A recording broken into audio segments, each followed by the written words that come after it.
Thank you, Ming Leong. So we will now start with our invited speakers. Our first speaker for today is Dr. Leong Yen, Chief Transport Economist, Land Transport Authority of Singapore. So Dr. Leong Yen is the Chief Transport Economist at LTA. In this capacity, he leads the economics unit in conducting economic and behavioral insights research to support policy recommendations and evaluations. At LTA, Dr. Leong has also established an impressive network of local and international collaborators, culminating in an invitation to co-chair the 16th International Conference Series on Competition and Ownership in Land Passenger Transport, otherwise known as the Threadbow Series, that is held in Singapore in 2019. Dr. Leong holds a PhD from the University of Sydney and specializes in applying choice modeling methods to understand preferences for land transport. So with that, we welcome Dr. Leong to start his presentation.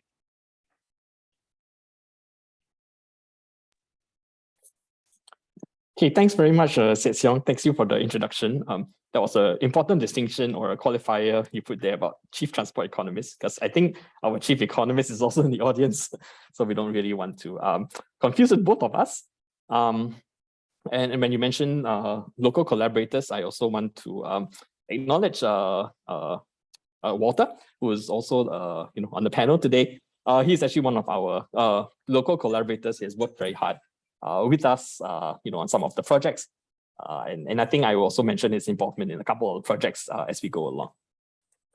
So today, I just wanted to share with everybody really a few of the studies that the economics unit in LTA has conducted over the years. We'll just wait for the slides to come back on. And also, I just want to say thank you very much to my ES colleagues, both past as well as present, who have actually worked very hard, tirelessly on some of these projects to sort of advance our understanding of land transport issues and basically various policy evaluations. So thank you very much. And even without the support, and also without support of the editorial team, we would not have been able to publish this collection of studies. Okay, so without further ado, if I can have the next slide, Seong, I can talk us very briefly through some of the work that we have done that is also in the land transport chapter of the ES commemorative book. And then I also have one study that will, that's a little bit of a bonus for us. So the work of the economics unit, I broadly characterize it in 3 areas. The first is on optimizing transport resources. The second is on understanding markets and preferences. And the third is on applying behavioral insights. So I have a few studies for each of these under each of these broad categories to sort of illustrate the work that we do and how we support policy making. So the first one is on the impact analysis of free pre-peak travel. And maybe I can bring everybody back, maybe now 10 years, even 12 years, to the early 2010s. And if you recall, in those days, a little bit different from now, where we are still having some of us are still on hybrid work arrangements, and we're not traveling as much as we used to in the past. But in those days, overcrowding on the trains was really a big issue. There were lots of forum letters expressing the unhappiness at the way the situation is being managed, the lack of capacity, and basically many people unable to board the trains. So that was really the primary, one of the primary challenges in land transport at that time, and also one of the first few studies that my team embarked on together with colleagues from MPI. Now, so against the background, if you recall, maybe back in 2013, we actually tried a fairly bold policy experiment, and that is a way to try to minimize crowding and try to really spread out the loading on the train, which is, I think, one of the questions actually that came out, which is actually TDMs, which is actually really travel demand management. How do we actually spread the peak? Not flattening the curve, if you were, using some of the early terminology from medical literature on COVID-19, right? So if you recall, we had this experiment about, or this trial about giving free travel on trains to people exiting the MRT stations at the city if they exited before 7:45. And if you exited between 7:45 to 8 a.m., you would actually get a 50-cent discount. So that was an experiment that we tried out. And of course, the natural question is, well, okay, how effective was that? What was the impact of that?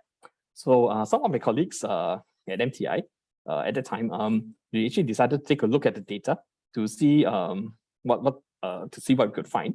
And what we did was actually use data of 57,000 peak hour commuters, looking at the period May 2013 and July 2013. So in order to, of course, the big question here is, well, how do we define what's a regular commuter? I mean, we could have many definitions of what a regular commuter is, but in the end, the team settled on the definition there, which is, of course, by no means sacrosanct.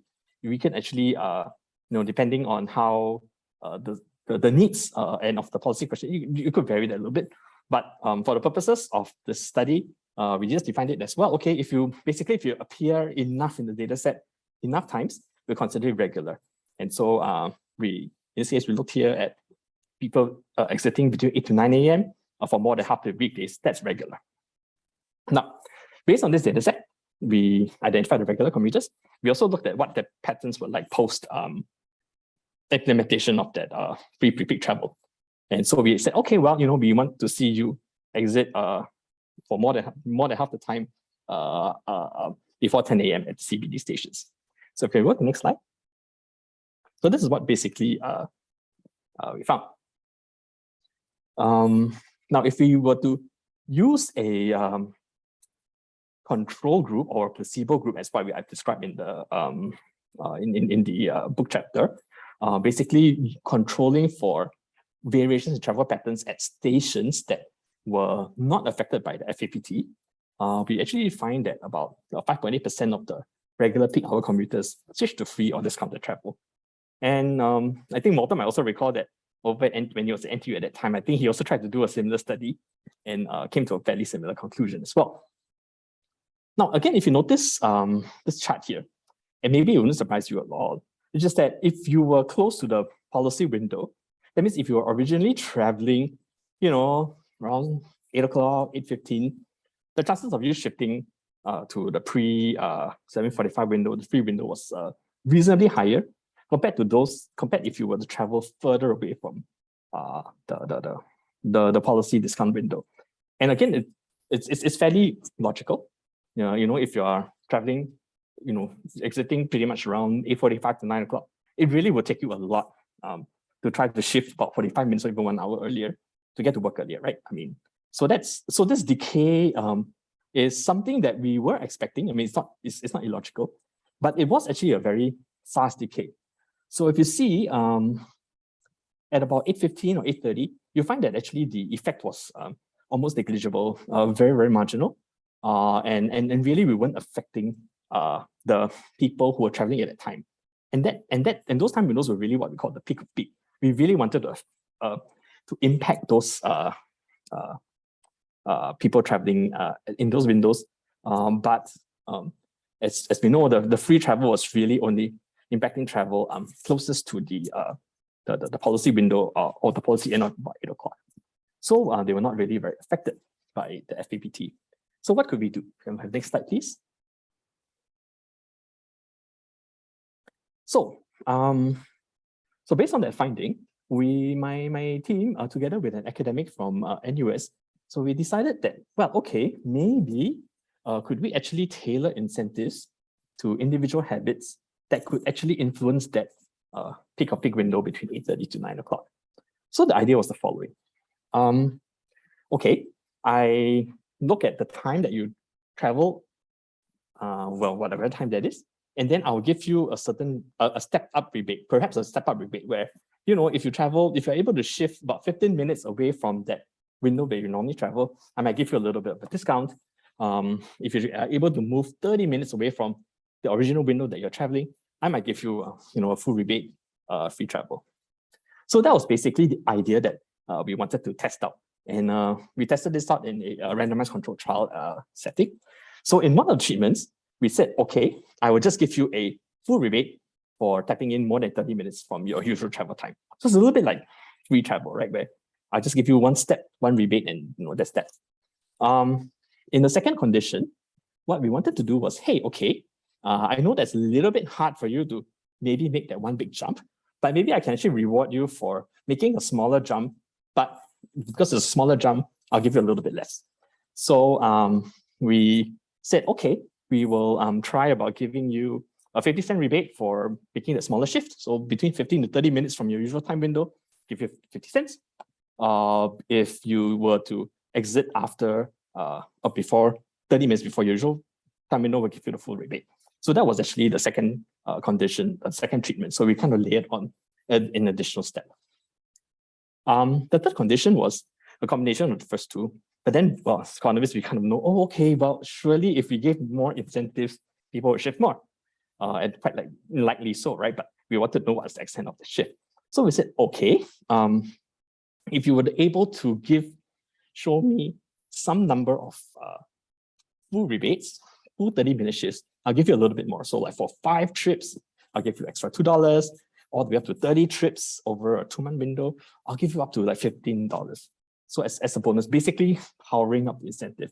So we wanted to see what effect that would have, even though it may not actually be implemented in policy, in practice, but we still wanted to know the potential effect of something like this. So, right. So this is what we did basically in these 3 conditions. And if I can have the next slide. And the following slide actually tells us what we found. Right. So during the study itself, which is, it ran on for about 10 weeks. Well, okay, and not surprisingly, if I gave more incentive, well, I will actually shift more people, right? So in treatment group 1, I managed to shift 3.8% to less than 30 minutes before their normal time. In treatment group 3, I'm actually able to shift 6.4% of people over to less than 30 minutes before their usual travel time, right? Now, what was really interesting for us was that, well, okay, we know that rebates potentially it's not exactly sustainable. We can scale it up, but maybe only for a time. We don't really want to be giving people financial incentives all the time, for traveling. What if we were to end it, right? So at some point we wanted to say, okay, if it's going to end, what's going to happen? So what happened was that, well, in treatment group 2, we found a larger amount of persistence. So we found about a 4.5% percentage point increase relative to the control. But in treatment group 3, even though we gave really big incentives, the behavior reverted back to the mean, almost to the mean, and we only found about 1.1% increase in the shifts relative to the control. Now, we then looked again also at cost effectiveness. We want to ask, well, okay, I am shifting people more in treatment group 3, but how much am I actually getting per shift? How much do I actually have to pay, in order for me to get one shift? And well, it turns out that in treatment group 3 is pretty expensive. It is about $1.80 per shift compared to treatment group 1. And then because of the lack of persistence in treatment group 3, in the post period, actually, it's also fairly expensive. Almost looking at about 70 cents per shift. So why do we think that treatment group 3, which was the most incentivized, actually led to fairly poor results compared to 1 and 2? Well, our hypothesis, and this is just really a hypothesis for us, is that we think that maybe if we give too much incentives, it actually provides a what we call an extrinsic motivation, extrinsic reward. Well, in the sense that people are thinking, okay, I'm shifting because I can get free travel, I can get money. Once the money goes away, well, you know what? I'm not really very intrinsically motivated to shift. I'll just revert back to my previous behavior. When we do not give such strong rewards, people might be that the rewards itself might prompt people to shift, but then the act of shifting actually maybe prompts other sorts of considerations that, well, okay, waking up earlier maybe does have its benefit after all. I've got a bit more time in the morning to get a coffee to relax before I get to work, or maybe I can actually squeeze in a quick, go to the gym or exercise for a bit before I go into work. So then the focus then is a little bit more on intrinsic motivation to shift rather than extrinsic motivation to shift. So that's really our hypothesis. And you might know that some of these insights actually did kind of permeate into our current travel early discount program. Basically, we do have a 7:45. If you enter the train station before 7:45, you actually do enjoy a 50-cent rebate. So some of these insights that we've obtained from these two studies actually did make it into in some form into policy or into a policy design. Okay, give me the next slide, please. Right. So the next topic that I want to talk a little bit is for understanding markets and preferences. And this study here, well, it was actually done back in 2013. And but I think given the high COE prices today, as everybody else knows, I mean, it seems to be a little bit of a study. It's also a little bit prescient because, well, you know, with high COE prices, there's always going to be some public unhappiness, public feedback. Oh, you know, can we actually improve the system? The motor dealers, there is the third party in the process of bidding for COE. Are they kind of like the bad guys or the evil guys, right? You know, they basically earning margins and jacking up profits, earning profits and start jacking up prices. So the genesis of the study was that, well, in the 2010s, we also have high COE prices, and you can also see that COE prices jumped up very quickly in the space of 4 years, and we obviously receiving feedback about concerns about profiteering. So what we did, and actually this was very, and it's nice that Walter was also in our study here because Walter's involvement in the study was because he was a reviewer for this paper, and so it's nice that we actually have him as on the panel as well. And anyway, so what some of my colleagues at the Economist unit did was that, well, okay, they looked at car purchase prices, car package prices of the 20 most popular cars in 2011 to 2012, and then we basically asked ourselves two questions. Are dealers benefiting from an increase in COE premiums? If they are doing that, then when COE prices go up, they increase their prices more than proportionally to the increase in COE prices. And maybe volatility in COE prices somehow or other, buyers are not able to predict COE prices very well. So perhaps they're actually also exploiting the volatility in COE prices to sort of increase car package prices. So they could be demanding a more than fair price for high COE price volatility. Can I have the next slide, please? So the numbers are in the book chapter, but let me just give you the breakdown or the key summary of findings. So the first finding is that we found that actually dealers do not pass on the full COE price increase. So using some econometric models, we found that a one-time increase in COE prices, just say of $100, leads only to about 85% increase in the car package price in the immediate period following increase. So the dealers are not fully passing on the COE price increase. Second finding is that the dealers are responding symmetrically to a price decrease as they are to a price increase. Now, if we think that they are somehow profiteering or unfairly manipulating the market, maybe you would think that, hey, they pass on price increases, but they keep the price decreases to themselves, right, to keep it for their margins. Well, but we didn't really find any evidence of this. We found that there was a symmetric response. So, so it does seem to suggest that the dealers are playing more of a stabilizing role rather than a destabilizing role in the market. Now, the third finding was that after accounting for dealers' responses to the COE price increases, basically what we did was that we put in a variable for volatility of COE prices using standard deviation. We found that the volatility didn't really had no further impact on the car package prices. So basically the coefficient on the volatility was not statistically different from zero. So based on these three pieces or these three findings, yeah, we found that back in those days, there was no evidence to suggest that the dealers were profiting from CV price increases, and perhaps, in fact, they were trying to, they had incentive to stabilize the market.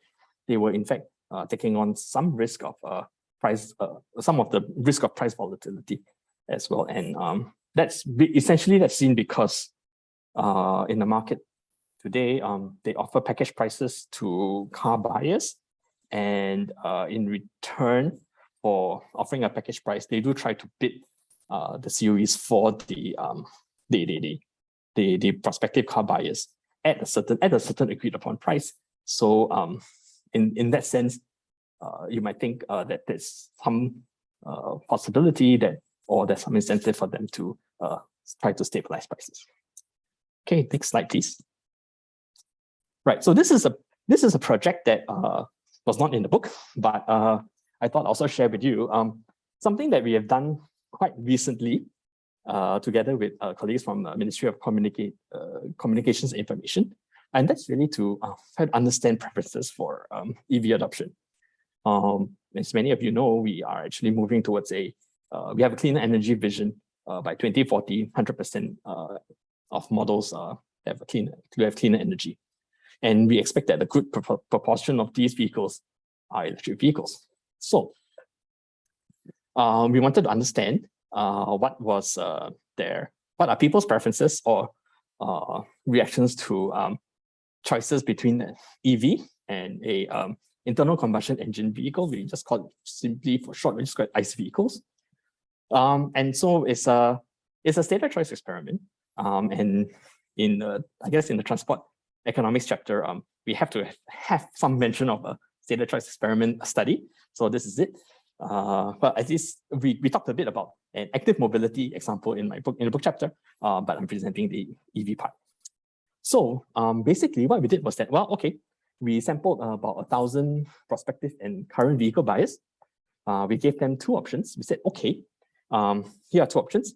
Let's just say there's an EV on the market with certain attributes of purchase costs, operating costs, refueling or recharging options, and the number of models available for you. And we also gave them the corresponding attributes for the ICE vehicle.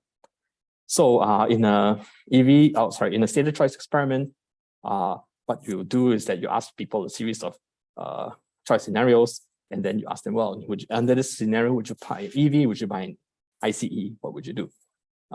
So in this case here, for each respondent, we asked them about two EV versus ICE choice experiments. Okay, next slide, please. Right, so with the choice experiments, I'm just listing down the coefficients that were statistically significant, or that that we found in statistically significant in the utility models that underpin these choice experiments. Not surprisingly, purchase cost was significant. It's so clearly if EV purchase costs fall towards ICE vehicles, we expect EV demand to rise.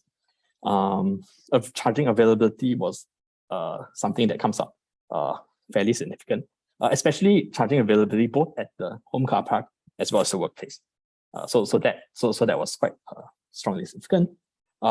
Distance to the nearest petrol station for ICEVs negatively correlated with the choice to purchase, and model availability. How many % of models by your preferred manufacturer are EV models? So those were coefficients that ended up that we found to be statistically significant in the models. And so how we're planning to use this study is we're planning to use some of these coefficients to actually develop a EV adoption trajectory. So we have plans for EV adoption or clean energy adoption by 2040. We want to know how quickly the public is likely to take it up. And this is important because of the following of the next finding, because we need to sync up charging infra availability with the take-up of EVs. So one thing that that came up from our survey was that people wanted a lot of charges. when we asked them 1 in 10, whether 1 in 10 charges was available or sufficient for their at the home location, we actually found close to 75% said, no, that's not enough for me. I need more than that. And you can actually see from the slide that the fair number actually won more than half of the lots to be EV charger capable. And so it's maybe I just take this opportunity to say, well and good, but that comes at a cost. That comes at a cost to infrastructure upgrades. And in reality, when we do our internal estimates, we find that something like 15% or 5 vehicles to 1 charger is not sufficient for a slow charging because you don't need to charge your vehicle every day. Based on average usage, you might only need to charge your vehicle once every 5 to 7 days. And so we don't really need that many lots in HDB car parks to be EV charging capable. So that's something that we need to work on in terms of maybe educating the public to to understand how and why we are designing infrastructure the way we are. Okay, so to the next slide, please. And I will be talking a little bit about applying behavioral insights to our work and what nudges can LT employ to achieve our walk cycle objectives. So this is a relatively fun study, and I was just talking to Walter over coffee just now, and and certainly he has plans to see if we can publish a study in an academic journal. But this was a study that was done in collaboration with Walter and I think Giovanni as well, who is now in SMU, I believe. Yeah. So this was a study where we actually tried to understand how we could nudge monthly concession pass holders like tertiary students, poly students to step out when they exit the bus. And the important thing, and stepping out, it looks like seems like a very mundane thing for us to do, and certainly why on earth we need to do it, except that if you don't tap out, we charge the full fare. That's true for adults. But if you are holding a concession pass, whether you tap out or not tap out, it's not going to cost your fares to go up or the price of a concession pass to go down. So why on earth would you want to do that? So essentially, we did try to give people a altruistic reason. We said, hey, look, well, if you tap out, it provides LTA with data, and then it helps to plan trips for everybody better, which is true, because we do want to have better sense of like loading and on buses to sort of like right size capacity.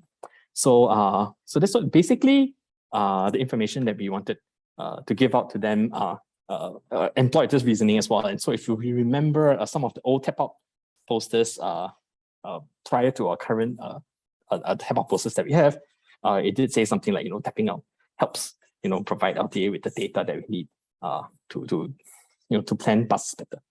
Anyway, so that was information treatment that we gave to a group of poly students. Next slide, please. But of course, well, I mean, we are not just interested in giving people information and then measuring the effect. And so, I mean, we could do that, but we want to go a little bit more. So then again, being economists, we said, okay, well, what if we gave people a selfish reason to tap in, to tap out? So we said, okay, if I tap out, I'll give you 20 cents per tap out. That's the gain. If you don't tap out, I will deduct 20 cents from the endowment, basically from your study incentive. Okay, that's a loss. Okay, if I tap out, every chance I tap out, that's right. If you tap out 20 times, you enter in the lottery to win a prize, essentially I think it was a free monthly concession pass. So, okay, tapping out doesn't always definitely give you a gain, but when the gain comes, it is fairly significant. So, okay, we wanted to test out these conditions in addition to, well, okay, giving out the information. And so this is what we found. Next slide. Okay, again, not surprisingly, during the period of the intervention, well, if I basically start to charge people for not tapping out, I'm going to get fairly high rates of compliance. So, close 85%. The gain frame and lottery kind of not far from there. I'm still very high, about 70, high 70s, low 80s. Actually, what was fairly interesting or surprising to us was that information was fairly effective. Certainly not as effective as the monetary conditions, but it wasn't too bad. I mean, 60, 65%, and then relative to the control, about 30%. So we were kind of seeing about the plus 35 percentage point increase in tapping up just from giving up the information load. Of course, what happens after the experiment ended, you'll find that the reversion back to baseline was fairly strong, or even stronger for the monetary conditions compared to the information conditions. So again, that's maybe the idea of extrinsic versus intrinsic is at play here. Giving information alone, maybe activate some kind of intrinsic motivation, but when you layer it on with a reward, that intrinsic motivation disappears. So based on this finding, well, we actually did the tap-out posters that you have seen on buses until very recently, and so actually those were on the buses for about almost 5 years. So I guess it was time for a refresh. But actually, we were quite happy that the message stayed on for quite a while. And not in the slides, but when we did some kind of a post-mortem, post-evaluation, we did find that the concession bus holders did increase their tap-out rates just from the introduction of the posters. Okay, my time's almost up. So I'm going to speak through the last few slides in the hand of the water. Next slide, please. Right, so the second study on applying behavior insights is this idea about introducing potentially travel plans for new residents. So the idea here is that, well, in psychology, there's actually a what's known as a fresh start effect. So, at the beginning of the year, on your birthdays, when you move house, when you move jobs, there's actually a potential to restart your routines. So we wanted to see if we could actually use the opportunity to restart your car routine into a walk, cycle, ride kind of routine. And as the slide mentions, an opportunity for LPA to press home our walk, cycle, ride message. So fortuitously, we actually found that we actually discovered two adjacent developments. One's called Pandemia Light, which was actually they were just about to accept the keys. And there was actually an adjacent development called City View next to it, which has been there for about 4 or 5 years. So we could kind of again run a kind of like a RCT, and they were exactly at the same location to Boon Keng Station. So in that sense, the geographical spatial locations were accounted for. So what we did was that, okay, well, we gave information, we gave location of amenities, etc., to one group of existing dwellers, and the same information to one group of new dwellers, and then we also had a control condition, right? Okay. So next slide. Right. So this was back done in 2017, and then it was a bit of an analog version to something you can do digitally today. But essentially, we actually gave information packs like this. So, okay, welcome to your new building, your new dwelling. These are the things, these are the amenities, these are the various conveniences, that you can access by walking and cycling from your house. So what we found was that, well, okay, if we gave free public transport to the group, we did actually see more public transport use relative to the control. Interestingly, there was a bit of a delay effect. So it wasn't as if when we gave free public transport to a treatment group, we actually saw the public transport rates go up immediately. There was actually a delay of about a few weeks. We hypothesized that maybe this is because people are still kind of getting used to their surroundings. Maybe they're like more focused on other things like house renovations, etc. Maybe taking public transport was a little bit off their, not on their radar, not on the priority list for the moment. But somehow eventually some people did get the message to take more public transport. Interestingly, we thought we would not find an effect for existing residents, but actually we also found a positive shift in what we call the functional and effective attitudes towards active modes. That means they actually were proud of their the active modes, the walking and cycling infrastructure in their neighborhood. They were, they felt more emotionally connected, and they also felt that the walking and cycling infrastructure actually gave them more reason actually to explore the neighborhood and to connect them to places. So, so arising from this study, we have lots of plans to leverage on the fresh start effect on new BTO residents. Now, we're not going to be giving people hard copy info letters, info brochures, no matter how well designed they are. So we are actually moving towards exploring digitization, and as well as probably through some form of gamification. And with gamification, that leads me to my last study.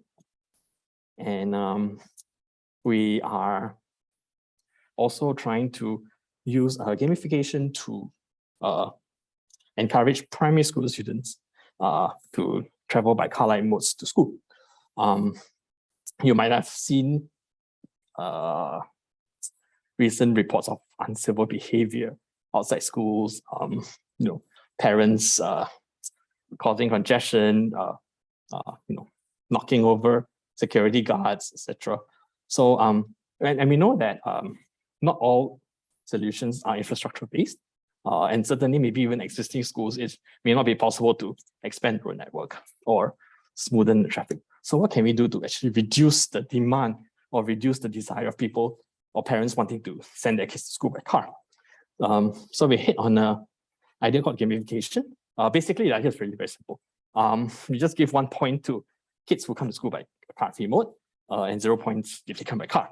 And and the pictures on the left show that you're given a QR code, a QR card, individualized QR card. You scan in on an iPad. You tell people, and then the kids tell you how they come to school. We give leaderboards like the ones, like the pictures in the middle. So we group them in houses, or the schools already have a house system.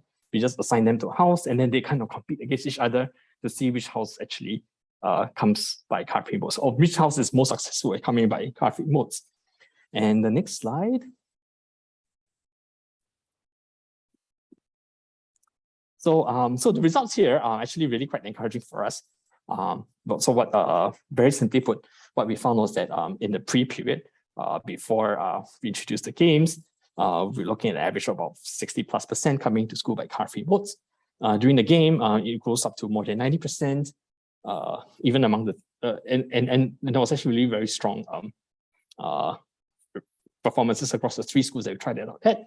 And even in the post-game period, after the 3 weeks was over, we measured travel patterns at 8-week interval. 8 weeks after the game was over, and we did find that the game, at least travel patterns, still fairly sustained at about 77%, still quite high above their pre-baseline behavior.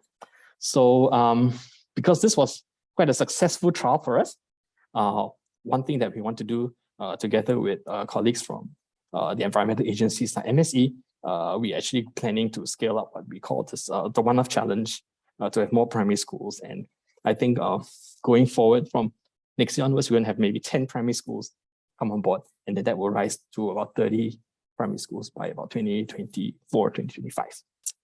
Okay, I think that was my last slide.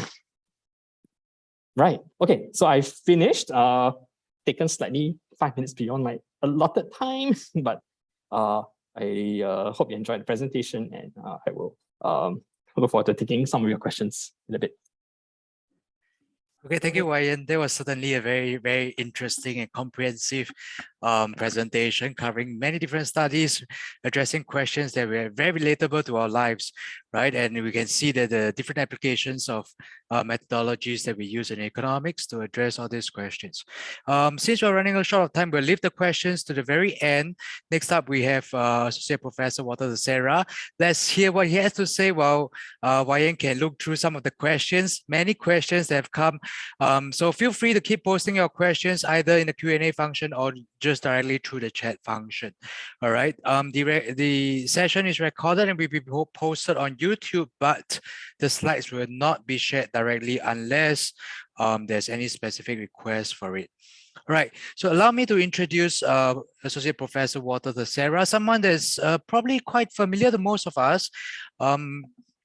Walter is an associate professor of economics at the School of Business, Singapore University of Social Science, and adjunct research fellow, adjunct senior research fellow at Asia Competitive Institute, Lee Kuan Yew School of Public Policy. His PhD in applied economics and managerial science from the Walter School, University of Pennsylvania. He has published in the Proceedings of National Academy of Sciences and the Journal of Economic Behavior and Organization. He has advised government agencies on economic research, as we heard from Wai Yen, right? And he's a board member of the Competition and Consumer Commissions of Singapore, the CCCS. And of course, we all know he served as the nominated NMP nominated member of parliament in the 13th Parliament of Singapore. All right, without further ado, let's welcome AP Walter Theseira to share his very timely presentation on the sustainability of transport and the sustainability of lifestyles pertaining to transport. Okay, hey everyone. All right, so I think we're going to have the the slides shared on the main screen. So just give me a second for that. Okay.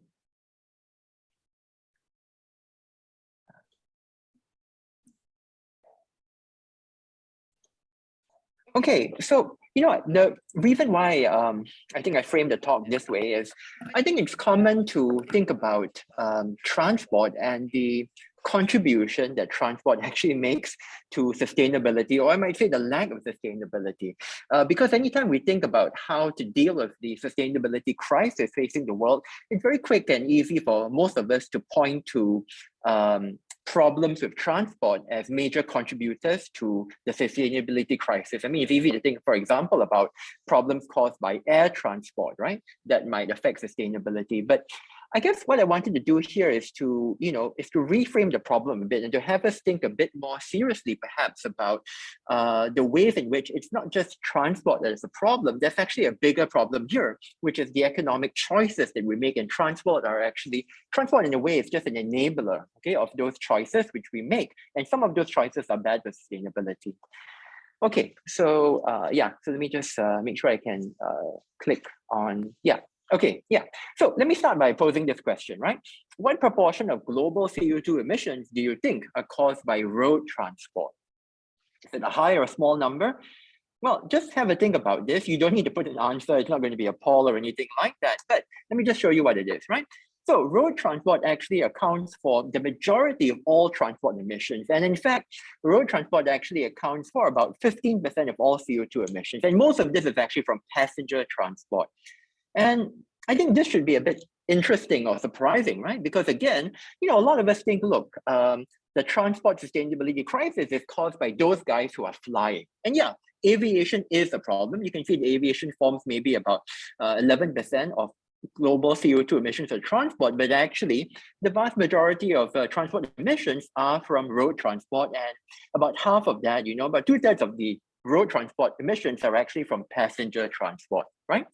So that's actually the issue that we're dealing with. In a sense, all of us on a daily basis contribute to CO2 emissions and the sustainability crisis. And if you break it down a bit further, if you look at what kinds of transport actually contribute the most to emissions, you're going to find some interesting or surprising results. You're going to see that, again, according to popular intuition, flying is actually a major contributor of CO2 emissions. You can see the domestic flights actually are one of the worst contributors here. But you are also going to see that just driving your car is actually pretty bad, okay? But not only is driving your car pretty bad, you're going to even see that even things we think of as being sustainable, like taking a bus, actually is not it's not necessarily that sustainable once you take into account the typical load factors on buses. So this data is from the UK. It's going to look different for a country like Singapore, for example, because the load factors on our buses are a lot higher. In other words, there are more people on our public transport most of the time. But the point is, even public transport isn't necessarily by itself that green if the public transport is not well utilized. So utilization and efficiency actually have a lot to do with whether transport is actually sustainable or not. And you can see that, for example, even a car, although it's not the most sustainable way of getting around, if the car is actually heavily utilized with a lot of passengers in it, then it's actually not that bad, okay, as far as things are considered. So, okay, how do we think about this? Well, a lot of people say, you know, I don't have to worry about the transport sustainability crisis because technology will solve the problem eventually. So, you know, people have got ideas about how electric vehicles, for example, might eventually reduce transport emissions, at least at the source of where the vehicle transport occurs. It may shift it, for example, to the power plant, or ideally, the power generation infrastructure can also be decarbonized. So yeah, the answer is yes. Some transport types can become zero carbon. Some transport types may become zero carbon with offsets, meaning that, you know, then you have to worry about whether the generation is actually zero carbon or not. But yeah, overall, what I'm going to be showing you today is that even as we reduce the emissions intensity of transport with technology through electrification and so on, we actually can't escape the fundamental problem that at the end of the day, the availability and the low cost of transport actually indirectly or perhaps directly encourages us to live our lives in ways which are not very efficient. And that's the fundamental economic problem that we have to deal with, right? So what can economics or social science actually do, right? I think the key idea here I'm going to try to leave you with is that we have to understand this transport sustainability problem. It's not just an engineering issue. In other words, we cannot stop at just saying, look, eventually we develop EVs or more efficient vehicles or whatever, and therefore the problem goes away. Actually, the problem is a social and economic one, right? So that's the first, I think, appreciation that economics can provide here. The second takeaway I think we can get from economics is that we can use economic tools and methods to propose, develop, and test interventions that alter behavior, whether it's market or individual behavior. And this change in behavior will help us to make transport choices more sustainable. Actually, Ryan talked a lot about these kinds of interventions earlier, so I don't think I'll talk much about that in this presentation, but you know, he gave you a pretty good example of how economic research methods can help us to craft better transport policies, okay? All right, so let me just start by looking at the first problem. Do we have a sustainable transport problem or a sustainable lifestyle problem? Okay, so I want us to think a bit about what consumers want in thinking about this issue, right? So here are two examples of places where a typical consumer could choose to live. Would you rather live in the place on the left-hand side, I guess, you know, of the screen, which is, you know, kind of like a tropical beach? Or would you prefer to live on a place like the right-hand side, you know, a congested and polluted city? Well, I think a lot of people would prefer to live in the nice tropical beach, right? It's fairly obvious. So let's just remember that. Okay, next thing, what do you think consumers would prefer? Do you think consumers would prefer to have all the choices on the left-hand side? So this is a typical scene of what you would see at your NTUC or cold storage or whatever, right? You walk into the supermarket and you see a whole range of fresh fruits and produce from all over the planet there, okay? Or would you prefer to have only the options on the right-hand side, which is only dried goods, non-perishable foodstuff, and so on? Again, it's fairly obvious what we are used to today. We want to have the full range of produce and grocery options on the left. We don't want to actually eat like our grandparents or great-grandparents did, which was more like the foodstuff you see on the right. Okay, and you know, finally, in terms of where you want to work, would you rather work, for example, in the CBD downtown in Singapore, or would you rather work in your neighborhood town center? And you can imagine that the job opportunities, the income, the ability to use your skills would differ widely between these two locations of work, right? Of course, this is assuming you don't have remote work options. So I put those options out there because a lot of us as consumers would actually prefer the options on the left, generally speaking. We want to have nicer housing. We want to live in nice places. We want to have a much bigger variety of consumer goods to consume, and we want to have the best job opportunities possible, okay?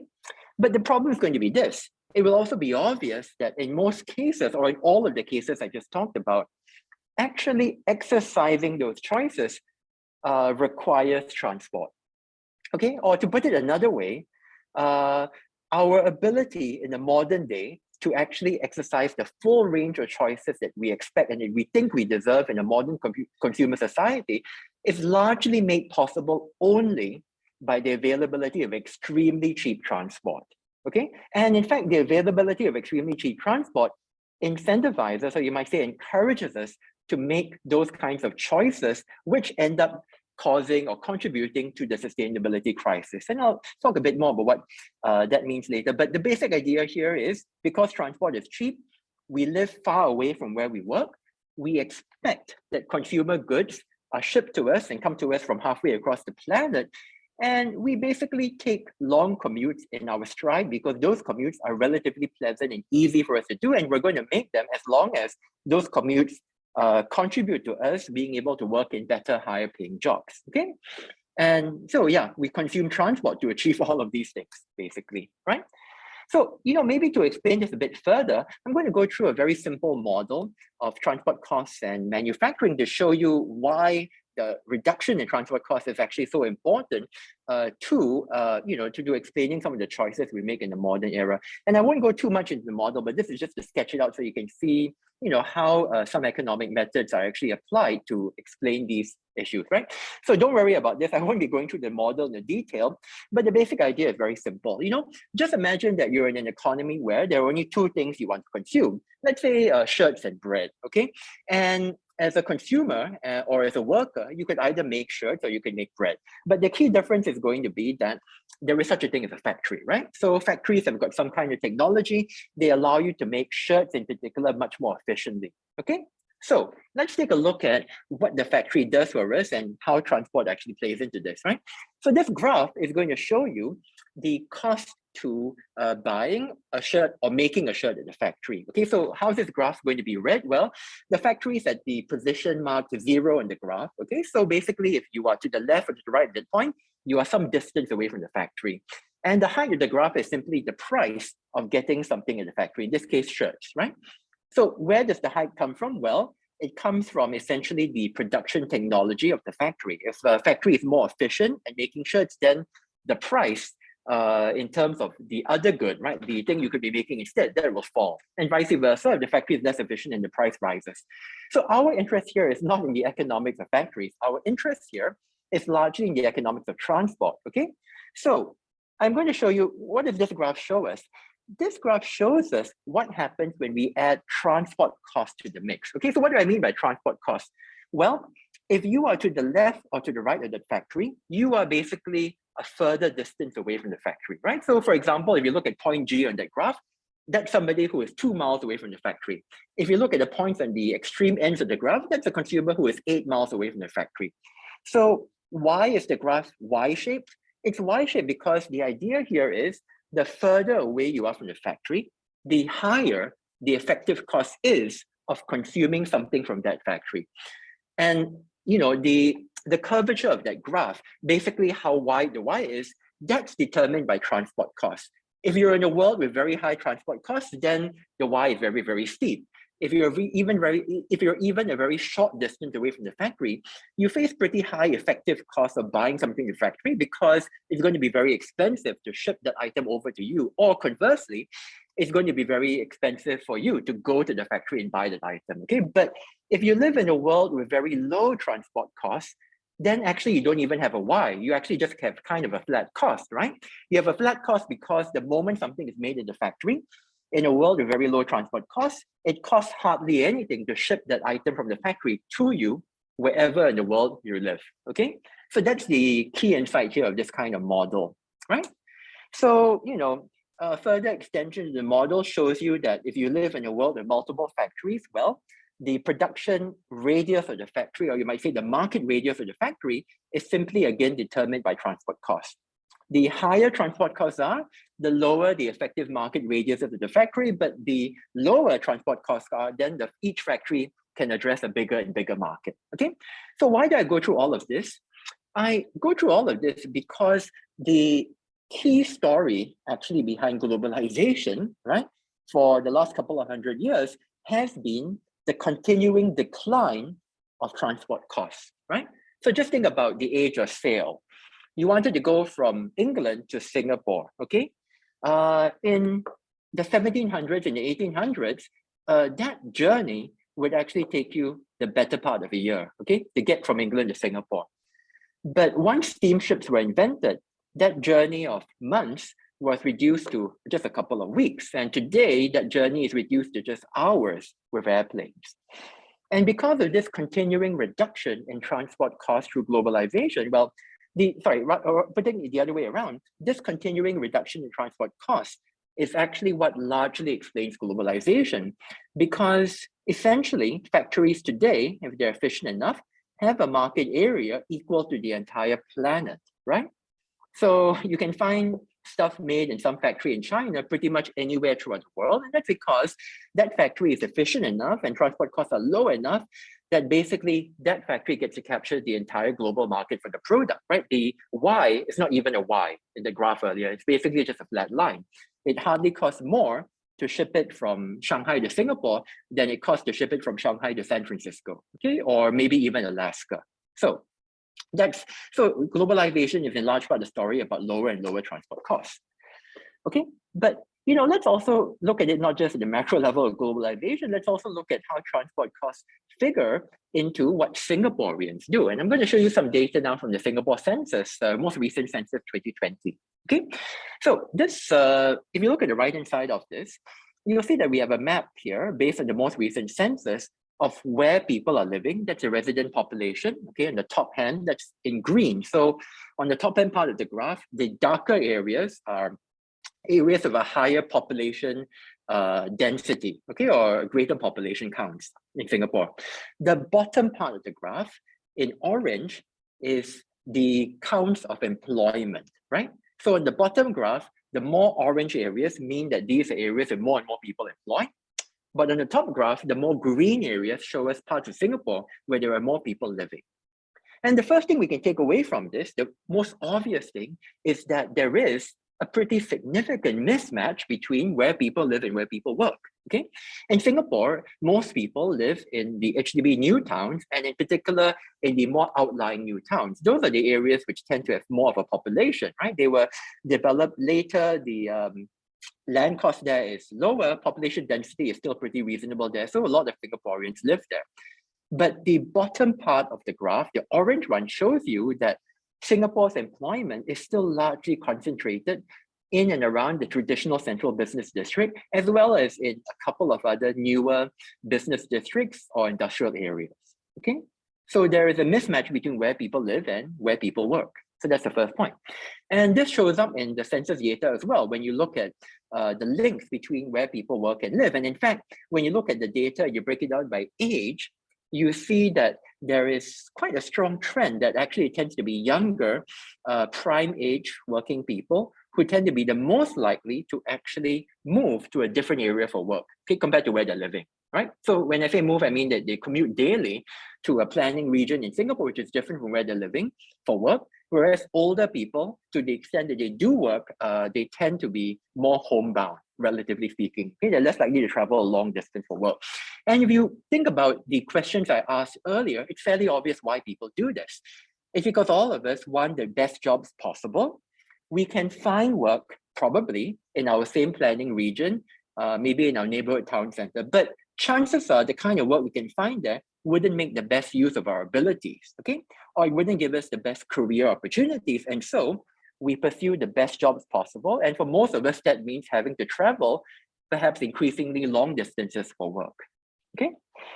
And when you look at the data on how people travel, while we do find that public transport use has been increasing over time, we also find that journeys are taking longer than ever before, right? So what are the reasons for this?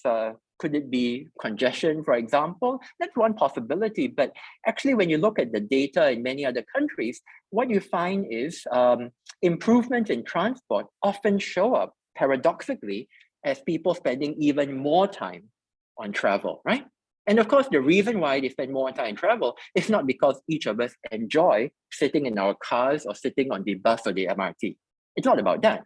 Rather, the reason why we spend more time on travel is that we may be finding that the best opportunities out there may be located further from where we live, or conversely, we may find that we choose to live in further away places from our workplace because those further away places offer us something that we want in terms of housing quality. Okay, for example, if you want a big house and you want to spend a fixed amount of money in Singapore, you need to move to the outskirts. You can't buy a big house in Singapore, a big flat, and also have that flat in the city center for the same price, right? You need to pay a much higher price. So people trade off distance for housing quality, but a good transport system paradoxically encourages people to make these trade-offs even more aggressively. Okay, if transport was terrible, if people couldn't stand more than 5 minutes on a bus without vomiting or throwing up or something, people wouldn't be able to live very far away from where they work. But because public transport is good, paradoxically, people spend even longer times on it, okay? Because that's how they actually trade off their workplace and their housing quality more effectively. And on a related note, it should be of no surprise that there is quite a big difference in Singapore between who uses public transport and who drives. On the top graph, we have the proportion of the population in the planning region who actually uses bus or MRT and LRT, basically use public transport. And the more red areas, they're referred to regions where a higher percentage of the residents there actually use public transport, right? But the bottom graph shows you the same kind of idea, basically how many people are using a certain mode of transport, but it shows you the proportion of people who are using it shows you the proportion of people who are using private transport, cars basically, right? And so what we see from this is, it's generally speaking, the people who are living further away from the central region of Singapore who are using public transport more, even though they're further away, right? Even though public transport, as we know, is a bit slower than private transport. But this is actually an income story, right? It's the people in the central planning regions who are living there who have the highest incomes in Singapore, and they're actually the ones who are the most likely to drive, even though from a certain point of view, they have the least benefit from driving in terms of the time saved. But they do it because they're rich and they can afford to, right? So it's also, again, very hard to understand the story of transport without understanding that when people have more resources, they tend to make more inefficient decisions in transport, right? It's only somebody who can afford a private jet who buys a private jet. And we all know that the private jet is inefficient, but it turns out that if you have enough money, you will probably buy one. And this graph shows us that when you have enough money, you will buy a car, basically, okay? Regardless of whether it's efficient or not. Okay, so cheap transport, right? I think I tried to show you that cheap transport is something all of us benefit from, and it's good for the consumer, but it's likely to be bad from the environment. And the way that Singaporeans have actually made use of cheap transport is that we've decided overall to live further from our workplaces, to take advantage of that to buy nicer quality housing or bigger housing, to make longer commutes to go to work, to school, and so on. And again, we're able to do all of this because transport is cheap relative to the value of these opportunities, okay? And if we're rich, then we choose to use our money to buy private cars again, because once we're rich, private cars become cheap relative to the opportunity cost of our time, right? Okay, so that may be slightly depressing, but let's now talk about what we can do in terms of policy and how we can intervene on transport choice. Hey, how much time do I have left, actually? Yeah. 10 minutes. 10 minutes, okay, yeah. So I'll just talk about some basic policy interventions, but I think I won't have time to go into too much detail here. So here's one major policy intervention. And, I think, for many people in this seminar, I suppose what I'm going to talk about here will be entirely obvious, but I'll just go over it anyway, just to give us an example of how we use economics to think about this problem, okay? So this intervention is road pricing, but let's talk about the mechanics for why road pricing actually works, right? What I'm going to show you first is some data from the US, and I'm going to contrast that data with similar information with Singapore, and think about the contribution that policy makes to explaining the differences in the data. So this data is from the US Department of Transportation. It shows us trends in commuting and travel in the US over time. And the main takeaway from this is over time, the average length of the commute in the US has gotten much longer, right? From about 9 miles in 1983 to about 12 miles in 2001. The average time that people spend commuting in the US has also gone up correspondingly, but at the same time, the average travel speed in the US has actually declined somewhat over time, okay? So people essentially in the US have been stuck in longer and longer commutes, and those commutes have been subject to more and more traffic over time, and hence average speed has been going down. Okay, so this is obviously not great. What about in Singapore? Well, in Singapore, if you were to look at the similar transport data, you will see actually that there is, in fact, no clear trend. You will see that over time, travel speed in Singapore has been remarkably constant on expressways and in the CBD.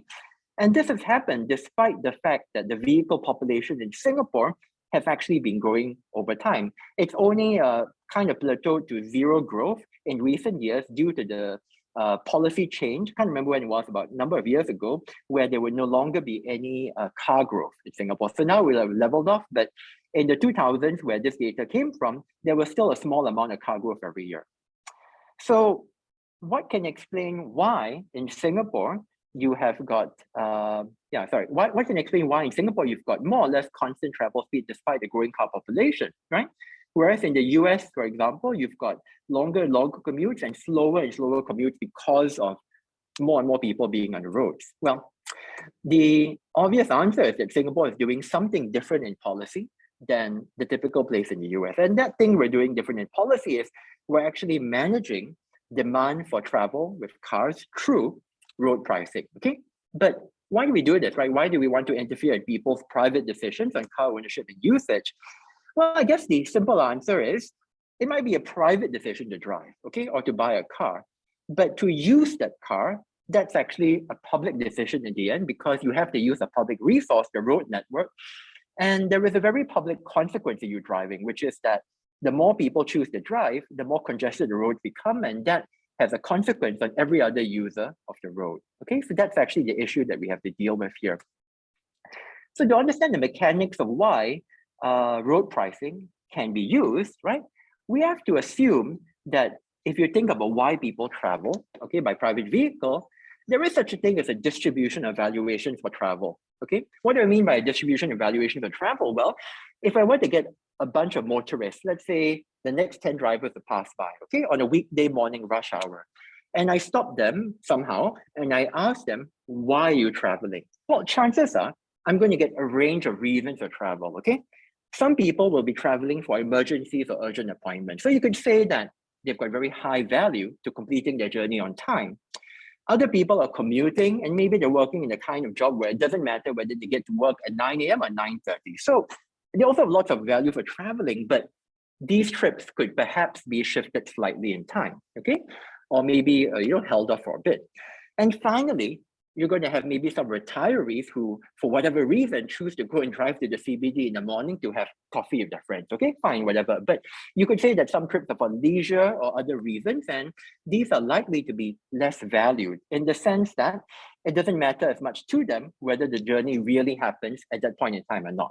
Okay, right. So that's the distribution of. So the point here is that on any given day, in any given road network, we're going to have people with different values for traveling, and that generates what you can think of as a trip demand curve, okay? And on the other side of the trip demand curve, you also have the cost of travel, right? And the cost of travel is, of course, what you're going to be spending on your car, your petrol, and so on. But a key part here is going to be that a large part of the cost of travel will be how much time we spend stuck in traffic, okay? And the additional key here is going to be that the time that you spend stuck in traffic is actually a function of how many other people there are on the road. And that's actually the congestion externality, right? The congestion externality refers to the fact that when we make a decision to drive and we use up some space on the road, okay, we incur a private cost. The private cost is the amount of time we spend stuck in traffic. But our decision to be on the road also creates a public external cost. And that's the increase in travel time for everybody else, okay, due to my decision to drive. So that's actually the nature of the congestion externality. When we decide to drive as a private decision, we impose this cost on other people because we're slowing them down, right? So when you put it together into a graph, this graph shows you the private trip cost. And again, that's just the amount of time, petrol, and so on that we spend on driving. But the key here to this graph is going to be this thing called the social trip cost. And as you can see, it's higher than the private trip cost because that includes the congestion we're causing to everybody else, okay?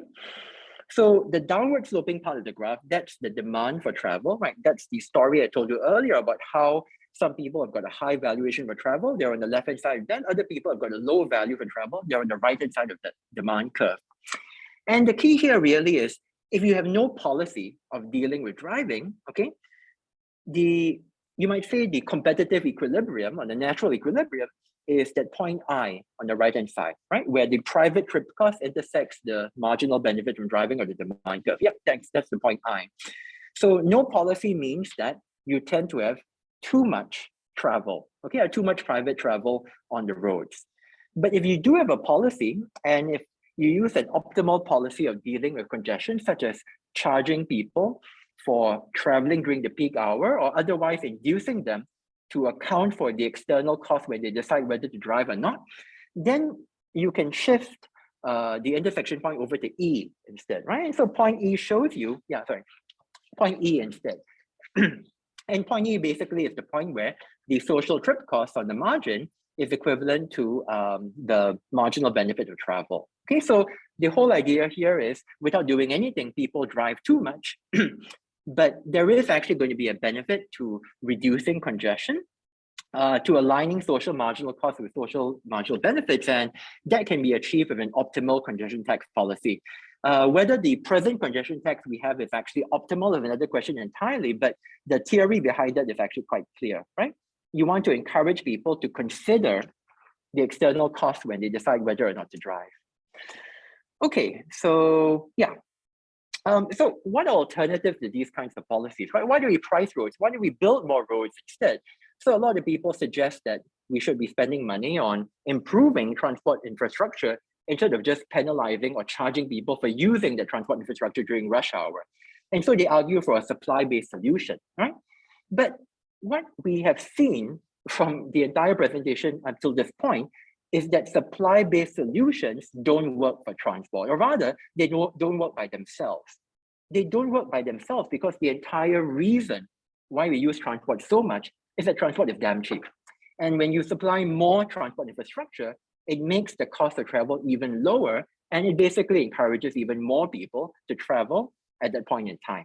Okay, so a demand management policy is necessary, I think, together with some kind of supply-based management, because if you don't manage demand directly, you're stuck in this never-ending cycle of building more roads to cater for more cars, which in turn eventually force you to build even more roads and so on. Okay. All right. Yeah, I think I won't really go over this right now because I think we're pretty much out of time. Of course, there are alternatives to congestion charging and lots of ways you can look at this, but I think there's no need to go over this in great detail at the moment, but I'm happy to take this as questions later if anybody has any interest. Yeah, maybe I'll just touch on one of them for the moment. So, sometimes people say that we should be using public transit subsidies in order to provide as an alternative to charging people to drive, okay? And there's nothing wrong with the idea of encouraging people to use public transit, okay? But the problem here is that it's an empirical one. The empirical question is, if I give people a public transit subsidy, does it really encourage them to give up driving and switch to public transit? Or would it be more effective instead to just try to manage or to price driving directly? And the evidence generally is that public transit subsidies actually are very ineffective at shifting people away from driving. And the reason is, in most places where congestion is a problem, driving is actually, from the viewpoint of the individual who is driving, a superior option, okay? They're not choosing to drive because they don't want to spend $2 or $3 on bus fare or whatever it is. They're choosing to drive because even after you account for the cost differences and so on, driving is just a superior option for them, right? And the same is going to be true in Singapore. We've never tried out this policy. Sometimes people argue we should make public transport free instead of charging people ERP and so on. But I am fairly confident that making public transport free would do nothing to reduce congestion. If you own a car, you're still going to find it better to drive than taking public transport, even if you pay nothing for public transport, right? And it's fairly obvious why. It's because today, if you're driving, you're spending something like $50 or $100 a day on driving. You all know that public transport will cost you only about $4 or $5 a day, but you drive anyway. You drive anyway because it meets your needs better. So reducing the cost of public transit is not going to directly make a big dent in congestion. Okay, but yeah. All right, this one, Ryan talked about it earlier, so I think I will skip over this. Did a similar, well, we have similar but different, well, no, similar enough results, so I don't need to talk much about that. Okay, so yeah. I don't have a big set of conclusions or anything, but I hope that from this presentation you have some insight into an economic framing of transport sustainability problems, right?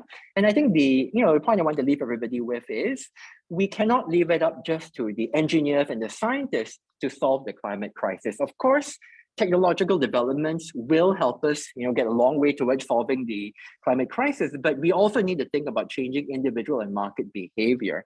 And that's really where I think economists and social scientists, can play a big role here. Okay, so that's it for now. And yeah, I guess we can address questions. Right, thank you, Walter. Right, thank you, Walter. That was really a very refreshing perspective. Perhaps NEA wouldn't be too happy if LTA is doing such a good job of reducing, transport costs. All right, we'll take questions. We do not have much time left, so we will address questions for YN first, while Walter looks through the new questions for his presentation.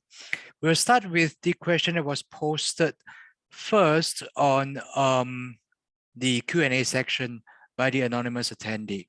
Right, the question is, for the RCT on travel discounts, the participants have to declare their usual travel time. Would they be incentivized to be dishonest to get a larger rebate? So basically gaming the experiment itself. Do you think that that is a problem in the experiment? Right, thanks very much for that question. So in LTA, we are quite fortunate to actually have access to travel records. So if you know, we have a travel card, and each travel card has actually a 16-digit card number behind. So we call that CAN ID. So one of the conditions for participating in the study was for the participants to give us their CAN IDs. And so we checked back in that was a valid CAN ID first and foremost.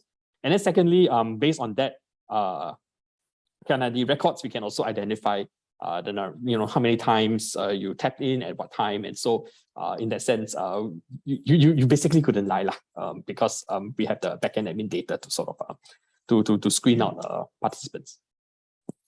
All right. Okay, following, there's another question by Lim Chen Yuan on how do you get approval and consent to impose a fine on students when you conducted the experiments on students? Well, there's like an ethical board question, right? Yeah, yes, indeed. When we do these kinds of loss experiments, how we typically do is that we actually frame it in the sense that you have given an endowment. So basically, you are given a survey, you're given a participation incentive or some incentive of $20 or whatever the amount is. And then from there, we say that, okay, if you do not perform a certain behavior, or if we see you performing an undesired behavior from our perspective, we will take away something from that endowment. So whether it's 20 cents for not tapping out or whatever that is. So that's essentially, so we didn't, I mean, of course, if it's in an experiment, if we start to charge people and they actually, end out of pocket more after the experiment, potentially end out of pocket after the experiment, before the experiment, we will probably have an issue with recruitment. So this is one way we get around to get the loss frame going. Yeah. Okay. In any case, remember these works have been published in the Economist Service book. So if you're really interested to find out more, please take a look at the book. I also have a copy that I really think is one of the best buys, if you want to understand applied policy economics. All right. Following, there's a question from Eugene Liu. Did you observe that the lottery resulted in abnormally low or abnormally high, or exactly 20 tap outs just to get the lottery? Is there like a kind of a threshold effect? Right. Well, okay, so to be honest, I cannot exactly remember the results, but just based on what we found, we did find on average that the lottery was a little bit weaker than the loss frame of charging 20 cents every time you fail the tap out. So overall, that was the average effect. I don't quite remember if we found, that there's probably some sort of heterogeneity around that. Admittedly, although I'm sorry, I cannot actually quite remember that result. Yeah. Again, pick up the book if you want to know the exact number, right? Okay, last question for YN.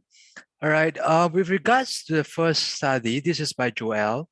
right, which tested different levels of transport rebates for tapping in early. Why was the return to the baseline during the post-intervention period for the group with the largest incentive attributed to the crowding out effect? All right, Ryan, do you want to address it? Yeah, sure. So this is basically a post hoc explanation. I mean, we were trying to come up with a reason or an explanation for the finding that we got.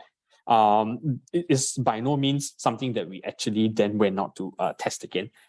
So what we did note from the literature was that if you give, if you start to give people too much financial incentives, there's a possibility that that dominates the motivation for doing a certain behavior. And once that is removed, the behavior goes back to its or close to its baseline. So that felt to us the most plausible reason for the result that we got. But I obviously have to say that that is a hypothesis that we have, not by any means actually field tested or analyzed. Yeah.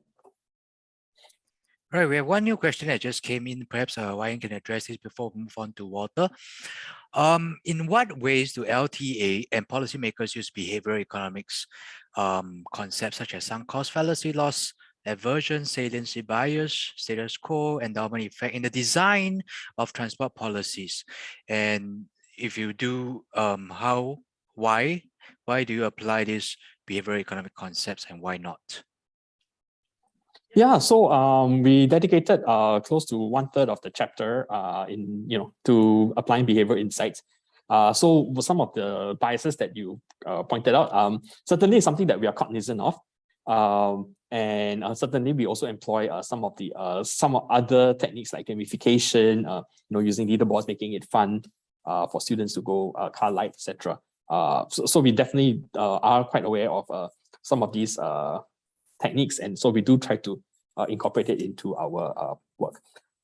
Specifically on the sunk cost fallacy, I would say that there was a paper by Ho Teck Hwa et al., a fairly famous paper, and then so we are aware of that. We note that, and I'll say that for the sunk cost fallacy, in fact, one of the biggest things that we want to do is to make sure that prices, CV prices, are actually at a fair level, and not actually at a level that's built up by speculative demand, etc., because that will actually increase the sunk cost effect.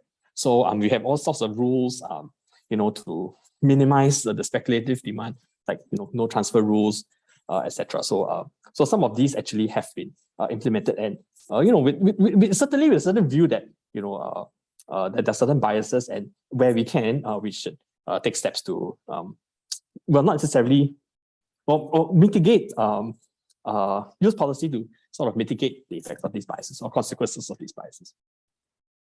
Right, so if CRE prices are high, it might or might not be good for the environment, right? If there's a sunk cost fallacy, then it might be bad for the environment. But if the transportation costs are high, it might be good for the environment. So coming back to Walter's presentation on his whole story, very interesting perspective, right? That transport cost is actually directly related to environmental costs, right? And the sustainability of transport might not, be due to going for EVs, coming up with supply side policies. Rather, we have to manage the demand. So one of the questions is regarding the planning mismatch in Singapore. How does it compare to other countries or other cities such as Hong Kong, New York, Seoul, or Tokyo? Yeah, so I think that's a great question, and I think I don't think I've got a direct answer for that, because I'm not actually an urban planning person, so I'm not aware of what are the metrics that one might use to directly assess planning mismatch. But I would make a few points here. I think one point is that the majority of cities globally are actually not planned. Okay, so the majority of cities globally are very poorly planned, in the sense that a lot of them actually just grew out from some kind of historic core area, core district. So for example, in Singapore's case and in Hong Kong's case, these cities would have grown largely from the port area, because they started out largely as trading ports or centers. The same thing is true for New York City, where the original core of the city is largely around the lower Manhattan area where the docks and port was originally located, right? So cities often start from some kind of central core and they just grow out from there. And the characteristic of a lot of city growth is that they were not planned properly because, at the time that they're growing rapidly, basically, landowners, developers, and so on, just build new housing development, new factories, new areas, and then people just move in. Singapore is actually an interesting exception.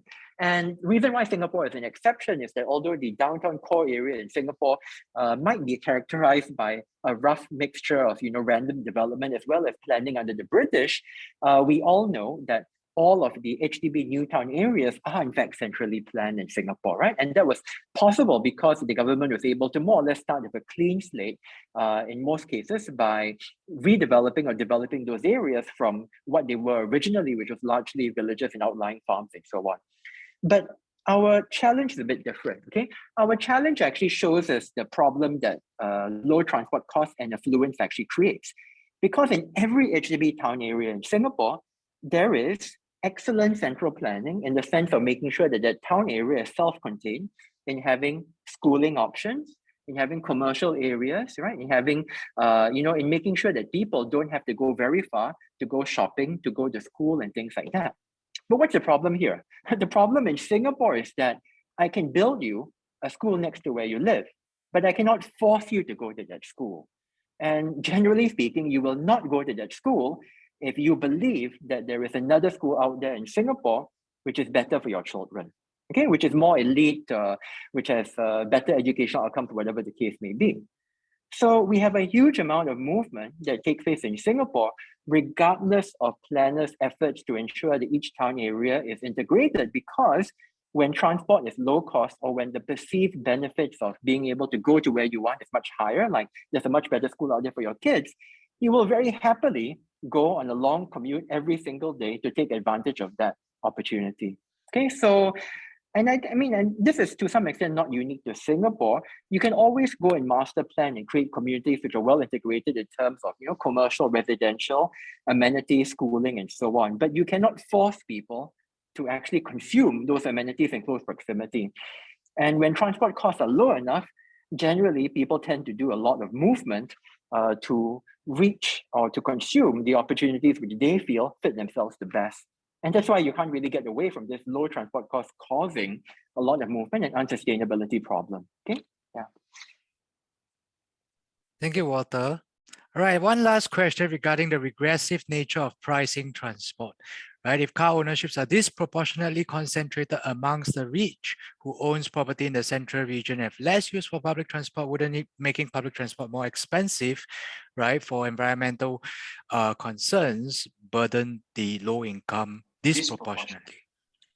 Yeah, so I don't think anybody wants to make public transport more expensive.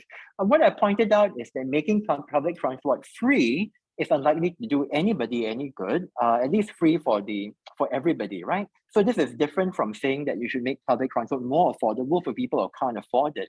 But if your objective is to make public transport low cost so that you can convince people who own a car to take public transport instead, I will just be outright and say that's a very stupid idea. There's no economic theory that could possibly justify it because the empirical elasticity of choice or demand, right, between private cars and public transport is essentially very low. Okay, so at least for the prices which do exist in the world for public transport, making that zero doesn't change anybody's mind. Making it negative might change some people's mind, but that's ridiculous. Then you have to pay people to pay for public transport instead of taking their car, which I don't think makes a lot of sense.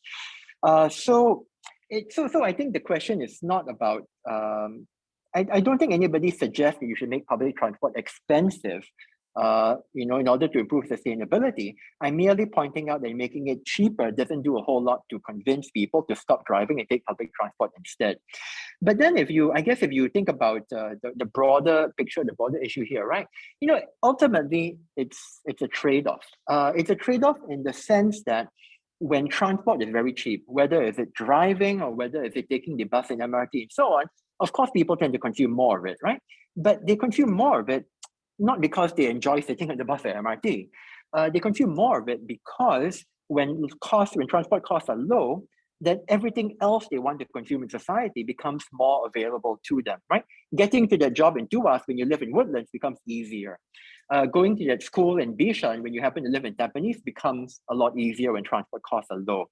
And I think in the bigger scheme of things, it's fine that transport costs are low and people exercise all these opportunities to the full extent possible. But if you think about it a bit more carefully, you can see that there is some point at which this becomes a bad idea. I don't think it can become a bad idea in the context of public transport in Singapore, but just cast your mind a bit wider and think about things like, for example, high-speed rail, right? Or think about things like air travel. In some countries, it's not uncommon for higher-ranking executives and people to actually daily commute by high-speed rail or by plane. And the reason why they do it is they really want to live somewhere, but their workplace is hundreds of miles away, okay? And because transport for them is cheap enough relative to their salary, they get on a plane in the morning and they come back in the evening, or they take a train in the morning, travel, 200 miles and they come back in the evening. And when you look at that, you have to really ask yourself, you have really asked yourself whether that's actually an efficient use of transport. It is true that they are making the best use of the economic opportunities available to them, but if everybody were to do that, I don't think we would survive as a species. So this has to be thought about a bit more carefully. And it's not impossible, I think, to imagine that in a low carbon future in Singapore and globally, there might be great efforts to discourage people from going much further afield to access opportunities when they can find reasonable substitutes much closer to home. Okay. All right, thank you. We have exceeded the time by just about 10 minutes. In the interest of time, I posted our contacts, the society's contacts in the chat, right? ESSYoungProfessionals@gmail.com. You can also email me directly with anything regards to this session.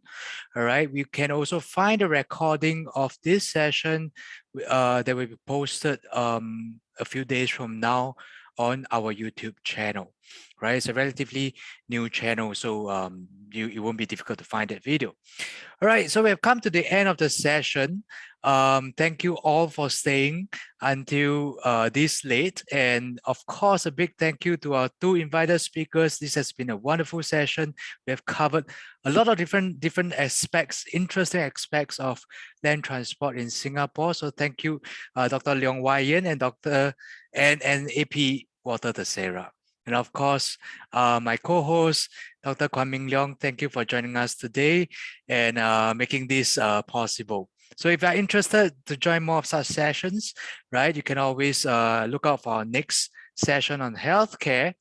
All right, you can also look out for other activities within the Economic Society of Singapore, of which Walter Theseira is always a strong supporter and participant of.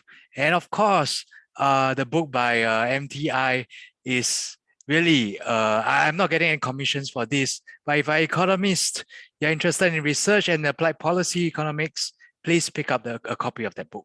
All right, so thank you all for joining us today. I hope that you have benefited much from this session as I had. All right, thank you and goodbye.